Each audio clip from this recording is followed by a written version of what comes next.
Olá, hoje é sábado, 7 de junho, e sim, esta é a nossa única edição do dia. Vamos mergulhar hoje numa forma bem interessante de ativismo, os quadrinhos. E o foco é um trabalho assim notável, o de Nigar Nazar. A gente vive num mundo, ainda com tanta desigualdade de gênero, com discursos conservadores ganhando força, e aí a arte dela, ela ressoa de um jeito muito potente. É uma ferramenta de resistência, de educação mesmo. É impressionante, né? Como a arte, e aí a gente inclui os quadrinhos, que às vezes são vistos só como entretenimento, como ela pode de fato educar, provocar reflexão. O trabalho da Nigar Nazar lá no Paquistão, nossa, é um exemplo muito claro disso. De como esse humor gráfico consegue desafiar normas, sabe? E estimular mudanças importantes, principalmente em contextos mais rígidos. E que figura ela é? A Nigar Nazar, ela é reconhecida como a primeira mulher cartunista profissional do Paquistão e, olha, do mundo muçulmano. Ela construiu a carreira dela desafiando as estruturas patriarcais, aqueles sistemas sociais onde o poder é majoritariamente masculino. E ela fez isso usando basicamente o quê? Lápis e papel. Uma pioneira de verdade. Mas como era o cenário que ela encontrou lá? Olha, antes dela chegar, os quadrinhos paquistaneses eram assim um verdadeiro clube do bolinha, né? Dominado por homens, tanto na criação quanto nos personagens que apareciam. E os temas eram muito limitados. Geralmente focados em política partidária, aquela coisa mais fechada, sem muito espaço para questões sociais do dia a dia. Entendi. E é justamente nesse cenário que surge a Goji, né? A personagem criada pela Nazar. Foi tipo uma lufada de ar fresco. A Goji é uma jovem paquistanesa moderna, sabe? Cabelo curto, educada, independente, confiante, super conectada com as questões do tempo dela. Um contraste gritante com o que existia antes, né? Exatamente. Um contraste total.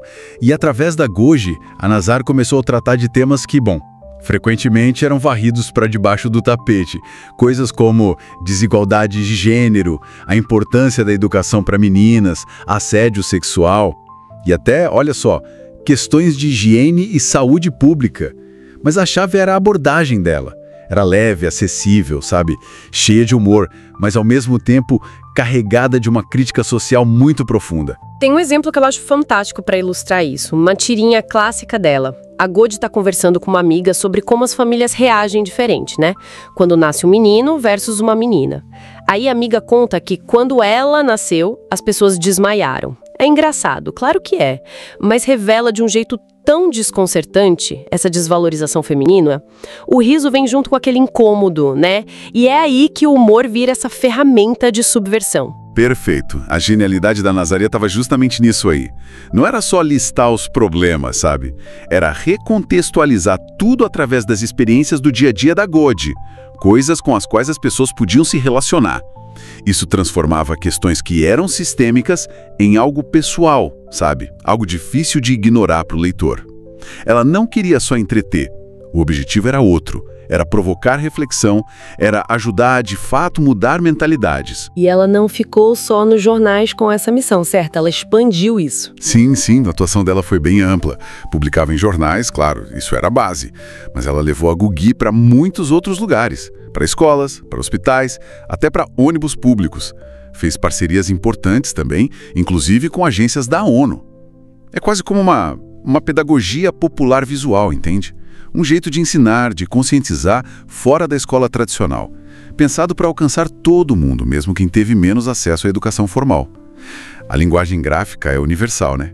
E o carisma da personagem ajuda demais nisso. Essa ideia é muito poderosa, né? Usar linguagens que são acessíveis, como os quadrinhos, para promover consciência, para apoiar lutas por mais direitos. Mostra a arte não só como expressão, sabe? Mas como uma ação cidadã de verdade. Um instrumento para tentar construir um mundo mais justo.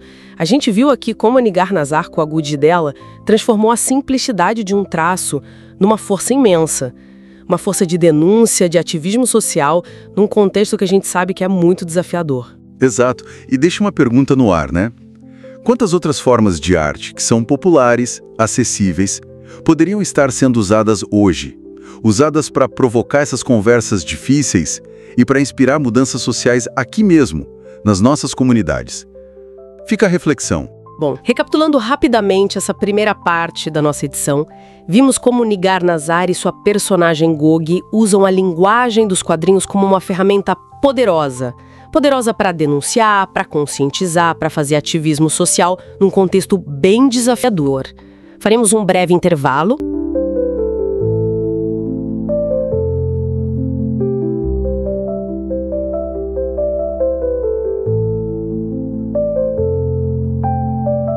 Bem-vindos e bem-vindas de volta. Estamos aqui na nossa reta final da conversa sobre a Nigar Nazar e como os quadrinhos dela desafiam o patriarcado. Agora a gente vai focar em como esse trabalho todo ganhou o mundo, né? Exatamente. A ideia agora é ver essa expansão do alcance dela. Vamos olhar um pouco as parcerias internacionais, que foram super importantes, o reconhecimento que ela começou a ter, sabe? E também como ela usa as redes sociais, que hoje é fundamental, né?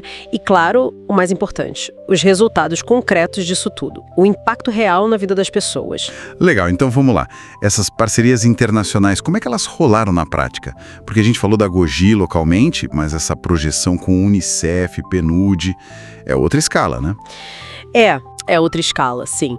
Olha, não é simples alinhar tudo, mas a mensagem dela é muito clara e isso ajuda. As parcerias com o Unicef, o PNUD e também a Fundação Friedrich Naumann pela Liberdade deram uma plataforma assim, gigante para ela. Um exemplo muito visual disso foi o Gogi Bus Project, lá em 2004, lembra? Ah, sim, dos ônibus, né? Isso. Pegaram ônibus públicos e enveloparam com a GOG, sabe? Com mensagens sobre direitos, liberdade de expressão, circulando pela cidade.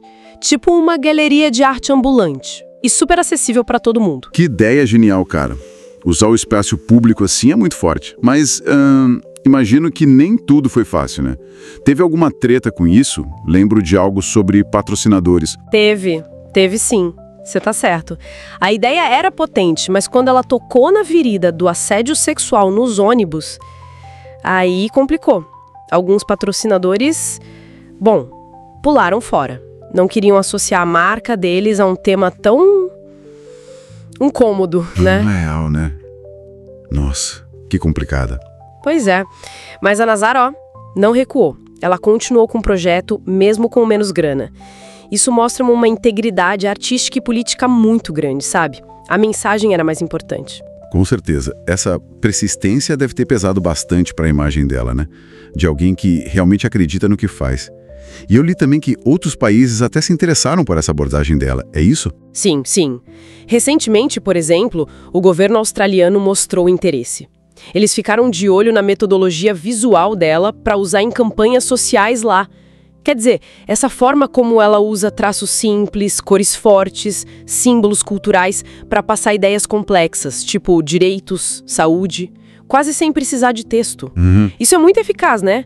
Principalmente onde tem gente que não lê ou com línguas diferentes. Faz todo sentido. Essa adaptação visual é chave. E aí, falando em adaptação, as redes sociais devem ser um prato cheio para isso, certo? Como ela entra nessa? Com certeza. E ela usa muito bem. As redes não são só um espelho do que ela faz no impresso ou nas comunidades, não. O Gogi Studios adapta ao conteúdo. Às vezes é uma tirinha mais curta, um post interativo, sei lá, um gif da Gogi reagindo a alguma notícia. Entendi. Até enquete sobre dilema do dia a dia. É uma estratégia transmídia mesmo, sabe? Para engajar um público mais jovem, mais conectado, que talvez não veja o ônibus ou não pegue o material impresso. Bem pensado. Alcança muito mais gente, né? Exato. Nichos diferentes. Legal. Mas aí a gente chega no ponto crucial, os resultados. Funciona mesmo? Essa arte dela, ela muda a vida das pessoas de verdade, tem caso concreto? Olha, tem sim. E são esses casos que dão todo o sentido, né? Tem um relato muito forte de uma jovem de uma área rural lá do Paquistão. Ela se inspirou nas histórias da Goody, que falavam da importância da educação para meninas, sabe? Sei. E aí, com base nisso, ela conseguiu convencer os pais a deixarem ela voltar para a escola, algo que era super difícil na comunidade dela. Resistência total. Caramba! E ela ficou tão feliz que mandou uma carta para Nazar, uma carta emocionada contando a vitória dela. Isso não é idealismo, né? É impacto real, direto. Nossa, que história! Isso realmente mostra o poder da coisa, né? A conexão direta ali do quadrinho para a mudança de vida. E eu sei que ela também tem um jeito especial de falar com crianças sobre temas mais pesados, não é? Sim, isso é outra parte bem importante do trabalho. Ela não foge de assunto difícil, como abuso infantil, por exemplo, mas ela aborda de um jeito mais lúdico, mais preventivo, criou jogos de tabuleiro, material para escola, e tem aquele lema famoso, o No Go Tell, não vá, conte, um mantra simples para ensinar as crianças a se protegerem. Que importante isso. E ela usa também animais nas histórias, tipo um corvo, um papagaio, para dar uma aliviada cômica, sabe? Para falar de segurança infantil de um jeito que as crianças entendam melhor, que seja mais acessível. Interessante. Isso me faz pensar o humor, né? Que muita gente às vezes acha que é só para coisa leve e superficial, mas parece que para ela é central, mesmo para assunto sério. Como você vê isso? Totalmente. O humor aqui não é nada superficial. É uma ferramenta muito sofisticada de comunicação. É quase uma diplomacia cultural, pode-se dizer. Ele desarma, sabe? Onde uma conversa direta talvez fechasse portas, a Goji, com aquele jeito dela, meio engraçado, meio crítico, permite que a reflexão entre pelo riso. Entendi. Não que diminua a gravidade do problema, de jeito nenhum, mas torna o assunto mais digerível, talvez.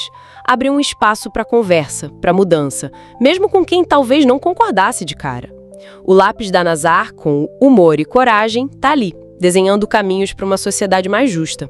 É isso. Fica essa reflexão, então, né? Sobre esse poder enorme e às vezes meio escondido dos quadrinhos e do humor. Ferramentas potentes de resistência, de mudança social. E com essa imagem forte da arte, realmente transformando vidas, a gente encerra essa nossa análise, que foi fascinante, do trabalho da Nigar Nazar. Foi mesmo. Um lembrete muito inspirador de como a criatividade, quando junta com coragem, com estratégia, pode sim desafiar estruturas que parecem tão fixas, né? E gerar mudança de verdade. Exatamente. Agradecemos demais a companhia de todo mundo nessa exploração.